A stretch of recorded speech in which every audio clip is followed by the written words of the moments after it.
So students, आज हम करेंगे क्लास 12th का मैथमेटिक्स का एक पोर्शन, एक पार्ट होता है डिफरेंशिएशन।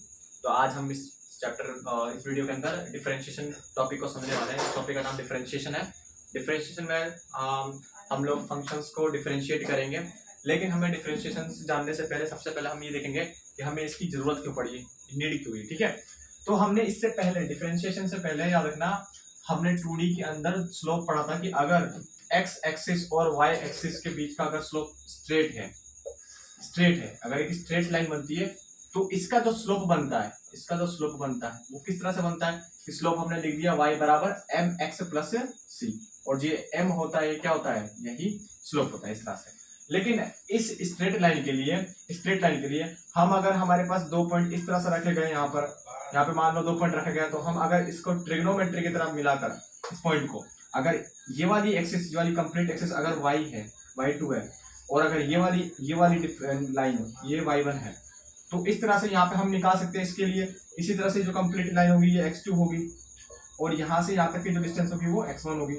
तो हम यही तो कहते हैं कि जो tan थीटा निकलता है, यानी इसका स्लोप निकालने के लिए y2 माइनस y1 अपॉन में x2 माइनस x1, तो ये स्लोप निकाल लेते हैं हम स्ट्रेट लाइन के लिए। लेकिन अगर ग्राफ में स्ट्रेट लाइन ना हो, किन्हीं दो टाइम लाइन्स के लिए या एक्स एक्सिस और वाई एक्सिस में अगर स्ट्रेट लाइन ना हो, तब उस केस में हम स्लोप निकालने के लिए क्या करते हैं। जैसे मान लो अगर ये स्लोप इसके लिए आया है, अगर इसी का सेकंड केस देखें, जहां पर स्ट्रेट लाइन ना आ रही हो, स्ट्रेट लाइन की जगह पर क्या बने, उसमें पैराबोलिक कर्व बने, एक कर्व के फॉर्म में आ जाए, तब हमें डिफरेंशिएशन की नीड पड़ेगी। अगर मान लो हमारे पास जो ग्राफ है ये एक्स एक्सिस, ये वाई एक्सिस, इसका ग्राफ कुछ इस तरीके से बन जाए पैराबोलिक फॉर्म, तब इस केस में ये स्ट्रेट लाइन तो है नहीं, स्ट्रेट लाइन नहीं है, तो यहाँ पर फिर हम स्लोप भी इजीली फाइंड नहीं कर पाएंगे।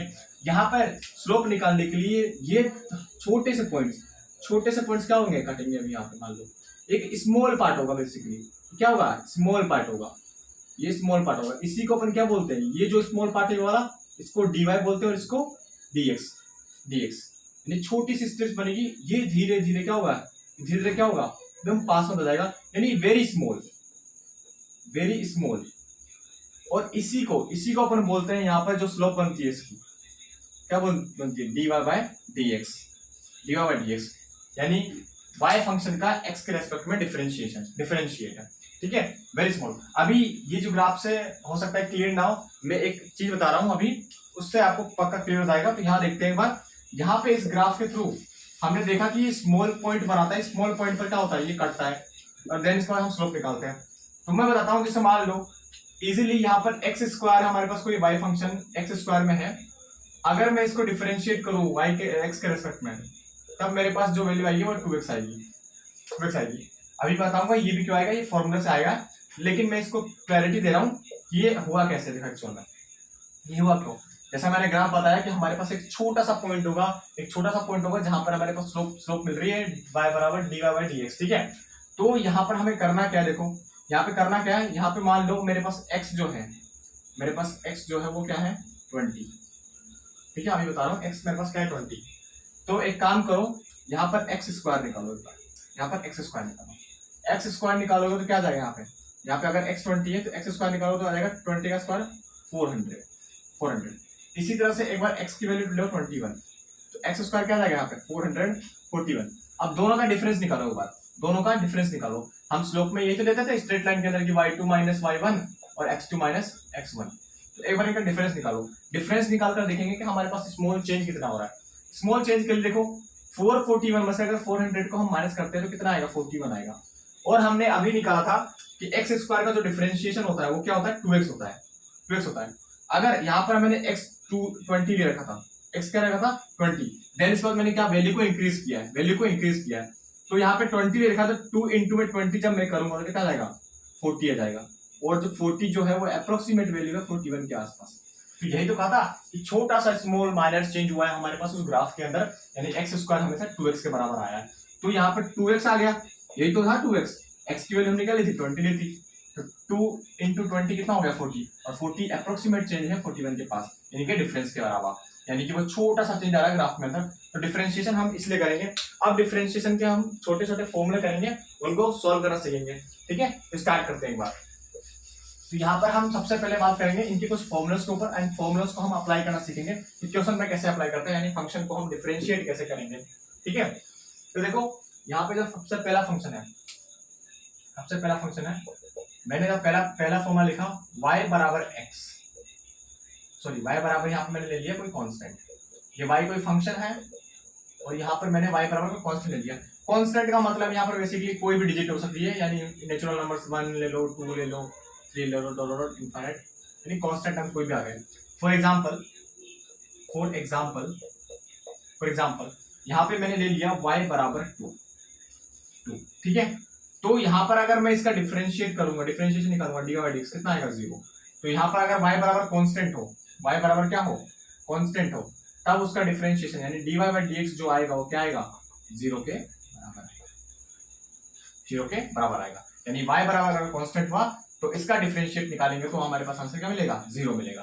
ठीक है, ये क्लियर है। सेकंड फॉर्मूला अगर y यही फंक्शन है, अगर y फंक्शन के पास में y बराबर x की पावर n हो, x की पावर अगर n हुआ तो x की पावर n को जब हम डिफरेंशिएट करेंगे तो किस तरह से करेंगे, dy बाई dx बराबर ये जो n है इस n को आगे ले आओ,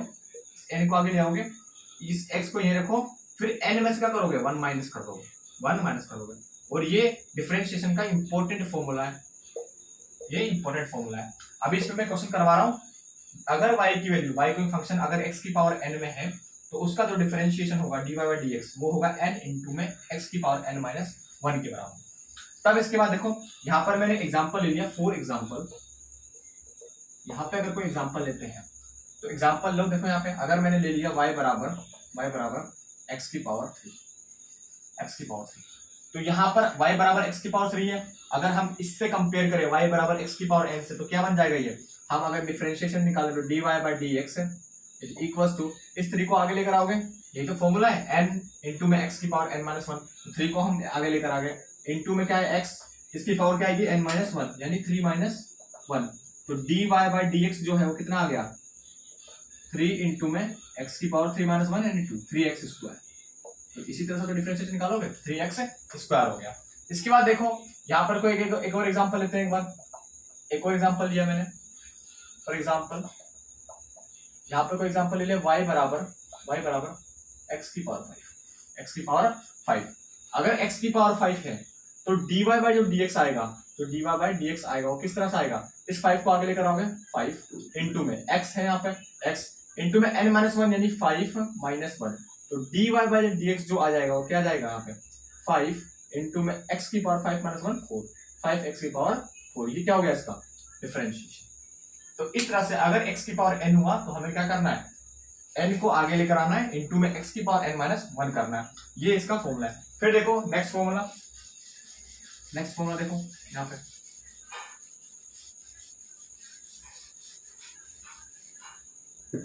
नेक्स्ट फॉर्मूला हो जाएगा हमारे पास third formula, y is equals to x।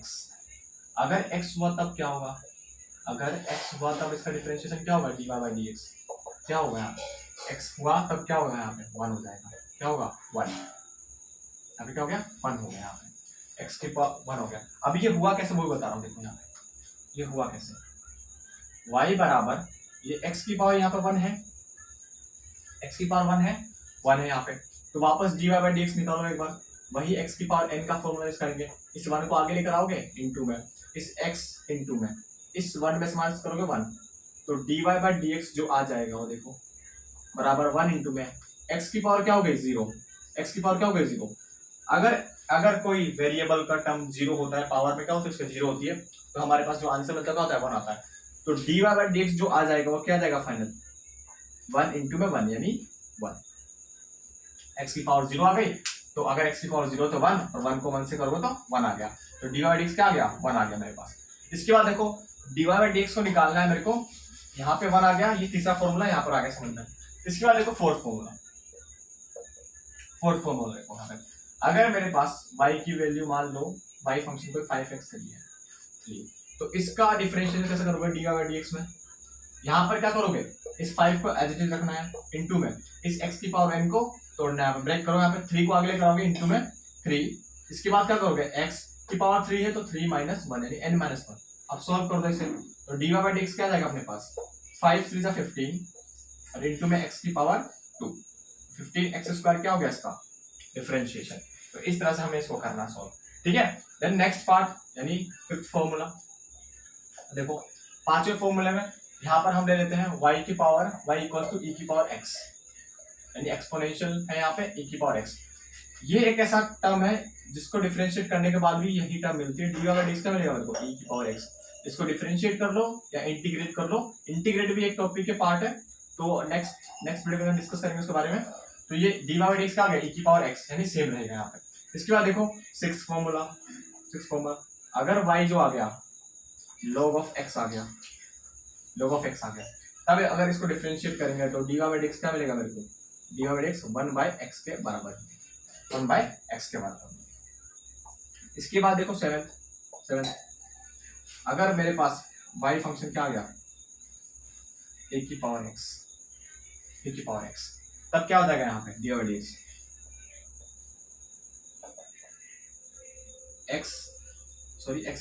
x a की power x log base e, ax log base e, ये इसका डिफरेंशियल हो जाएगा। इसके बाद हम नेक्स्ट फॉर्मूला डिस्कस करते हैं। नेक्स्ट फॉर्मूला हमारे पास ट्रिग्नोमेट्री वाला है, तो वो हमें लर्न करके रखना पड़ेगा, याद करके रखना पड़ेगा। इसके बाद इसके चेन रूल की बात करेंगे, तो यहाँ पर स्टार्ट करते हैं, यहाँ पे ट्रिग्नोमेट्री फंक्शंस। हमने लगभग 6 फॉर्मूले लिख लिए थे, यहाँ पे 7 फॉर्मूले लिख लो। अगर y बराबर क्या हुआ साइन x, तो इसका डिफरेंशिएशन क्या होगा, dy बाई dx का जाएगा cos x। और अगर y बराबर क्या हुआ cos x, तो इसका जो डिफरेंशिएशन आएगा dy बाई dx वो क्या आएगा माइनस का साइन x, ठीक है। तो ये चीजें जो है लर्न करके रखनी पड़ेगी। जो 9th है वो क्या है, y बराबर अगर 10x हुआ तो dy बाई dx क्या आएगा sec x। और अगर y बराबर y फंक्शन क्या हुआ cot x, तो dy बाई dx क्या जाएगा माइनस के कोसेक स्क्वायर x। इसके बाद कौन सी फंक्शन रह गया इसमें, टैक्स हो गया। y बराबर अगर sec x हुआ तो dy बाई dx क्या हो जाएगा sec x tan